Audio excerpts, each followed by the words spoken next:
So while we are talking about illustrating Dracula, one thing I like to do sometimes as a very special gift for a very special person is I buy them a nice book and then I illustrate the book. How cool is this little book? Of course, I've got like several copies of Dracula. I was looking for something nice because our book club meets tonight and we have this Christmas book giveaway. We all wrap our books and nobody knows what's in a wrap. I was going to get Poirot's Christmas, but I couldn't find it. And I know there are a ton of really cool editions on Dracula, the book, out right now. A lot of really cool covers, but I hadn't seen this one. I saw it in the store, and then it's heavy. It's got a ribbon. I'm a sucker for ribbons. And look at this beautiful Art Nouveau style cover, and it's a bit three-dimensional. It has foil and then it's got gold edges.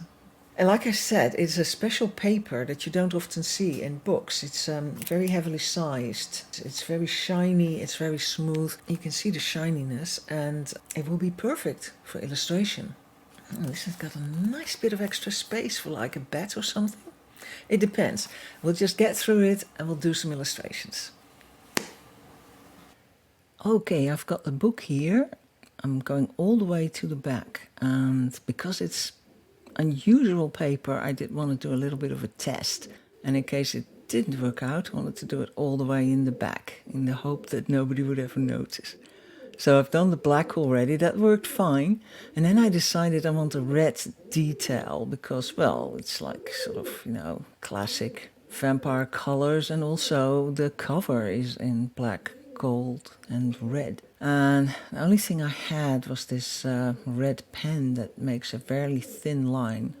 So I decided I'll make a border that matches the border on the right from the title page.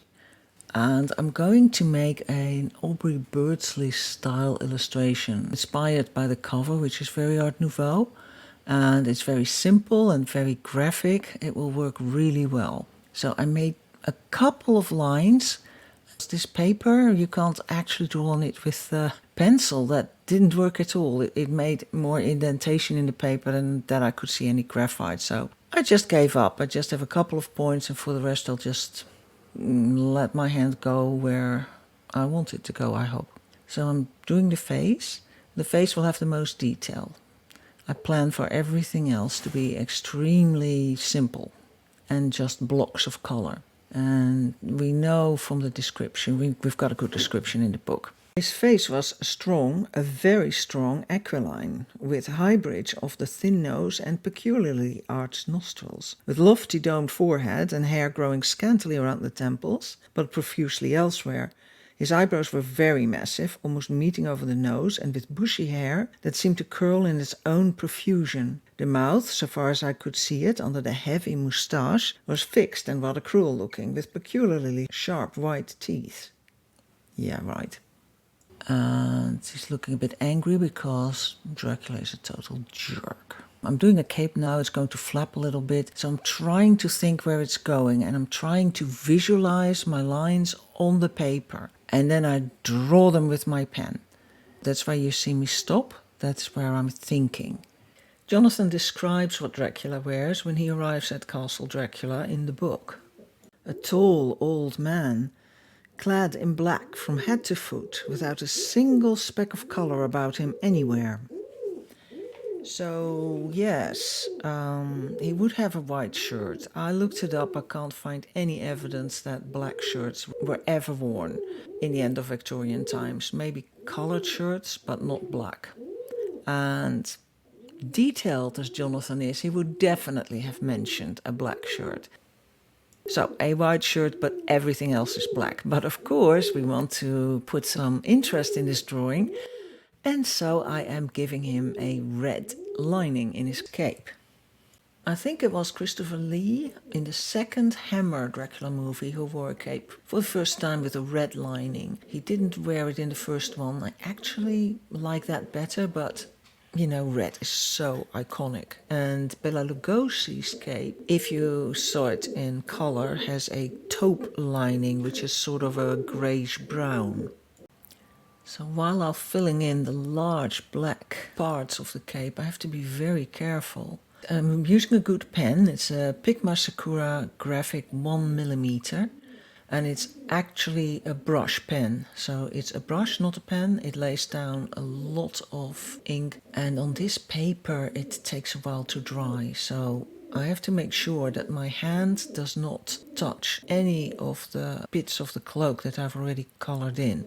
So my hand is literally hovering over the paper while I fill in the black, and that's also why I start on the left side and then move slowly back to the right side, so that I won't have to accidentally touch anything, because it will really make horrible and ugly smudges.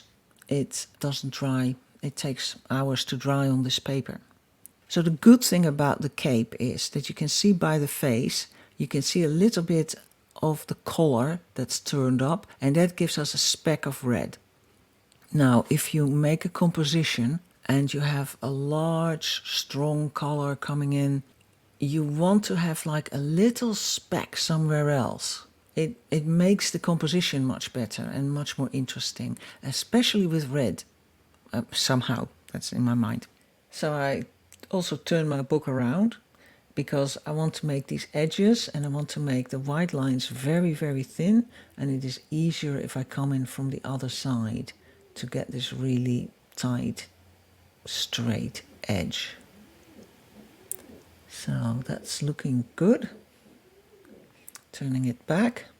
We're basically done, so I'm signing it. That's the most important thing. And I'm using my super simple signature. It's archaic Chinese yang sign, because I'm born in the year of the sheep.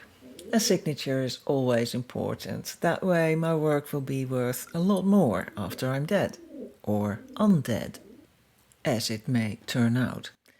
So yeah, we actually have a lot of empty space on the right hand side. I think there's a little bit too much space here.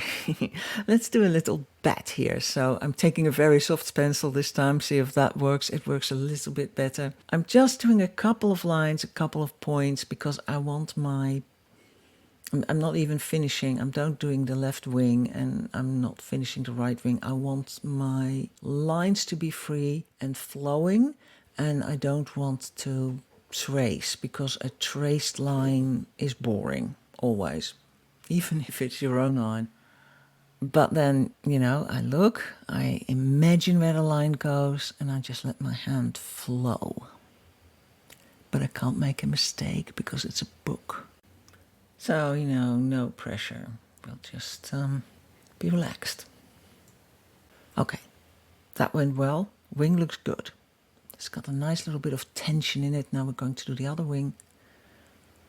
And that looks good. We'll make it very thin because we're looking on that wing head on, and we'll add a little claw here that makes it look very aggressive.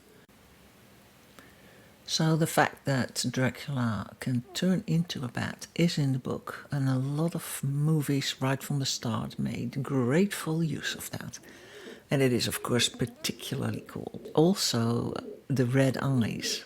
They're in the dream that Lucy describes, and so this bat is going to have a couple of red eyes. Again, that brings that red just a little bit back on this page, but really minimal. Actually, extremely minimal. Yeah, but we're done. This is a lovely frontispiece for a really pretty book, and I hope whoever gets this at the book club is going to enjoy it. It'll have to dry up. It's so shiny because it's still wet. Maybe I should have done this the day before, but it looks good. What do you think? Let me know in the comments. And of course, likes. Likes are good. Likes make me happy. And I also have a longer version on how I illustrated the book, with maybe some more in-depth explanations, because I also have an art channel. It's called Afka Art. If you want to visit that and give me likes there, the link is in the description. I might have to get a copy of this for myself. Know that you are valued, and I hope you enjoy reading Dracula.